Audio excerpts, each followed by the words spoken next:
ನಮಸ್ಕಾರ, ಎಲ್ಲರಿಗೂ ಶುಭ ಹಾರೈಸುತ್ತಾ ಇವತ್ತು ನಾನು ನಿಮ್ಮ ಜೊತೆ ಒಂದು ಒಳ್ಳೆ ಹೆಲ್ತ್ ಟಿಪ್ನ ಶೇರ್ ಮಾಡ್ಕೋತಾ ಇದ್ದೀನಿ. ನನಗೂ ಇದ್ರ ಬಗ್ಗೆ ಗೊತ್ತಿರಲಿಲ್ಲ. ನಮ್ಮ ಅಜ್ಜಿ ಹತ್ರ ನಾನು ಕೇಳಿ ತಿಳ್ಕೊಂಡು ನಿಮಗೂ ಹೆಲ್ಪ್ಫುಲ್ ಆಗಲಿ ಅಂತ ನಾನು ಈ ಹೆಲ್ತ್ ಟಿಪ್ನ ನಿಮ್ಮ ಜೊತೆ ನಾನು ಶೇರ್ ಮಾಡ್ಕೋತಾ ಇದ್ದೀನಿ. ನಿಮ್ಮ ಕೈಯಲ್ಲಿ ಎಷ್ಟು ಜನಕ್ಕೆ ಶೇರ್ ಮಾಡೋಕ್ಕಾಗುತ್ತೋ ಅಷ್ಟು ಜನಕ್ಕೆ ಶೇರ್ ಮಾಡಿ. ಪಾಪ ಗೊತ್ತಿಲ್ಲದಿರೋರು ತುಂಬ ಜನ ಇರ್ತಾರೆ, ಅವ್ರಿಗೂ ಕೂಡ ಯೂಸ್ಫುಲ್ ಆಗುತ್ತೆ, ಅವ್ರಿಗೂ ಕೂಡ ಹೆಲ್ಪ್ಫುಲ್ ಆಗುತ್ತೆ.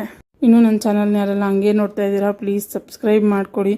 ವಿಡಿಯೋ ಇಷ್ಟ ಆದರೆ ಲೈಕ್ ಮಾಡಿ, ವಿಡಿಯೋನ ಕೊನೆವರೆಗೂ ನೋಡಿ. ಈಗ ನಾನು ಕೈಯಲ್ಲಿ ಹಿಡ್ಕೊಂಡು ತೋರಿಸಿದ್ದೀನಲ್ಲ, ಅದನ್ನು ದುಪ್ಕೊಂಬು ಅಂತ ಕರೀತಾರೆ. ಇದು ನಮ್ಮ ಕಡೆ ಎಲ್ಲೂ ಸಿಕ್ಕಲ್ಲ, ಹಳ್ಳಿ ಕಡೆ ಸಿಗುತ್ತೆ. ತಾತ ಅಜ್ಜಿದಿರ್ತಾರಲ್ವ, ಅವ್ರಿಗೆ ಇದ್ರ ಬಗ್ಗೆ ತುಂಬ ಚೆನ್ನಾಗಿ ಗೊತ್ತಿರುತ್ತೆ. ಇದು ಜಿಂಕೆ ಕೊಂಬು ಹೇಗಿರುತ್ತೆ ಆಗಿರುತ್ತಂತೆ.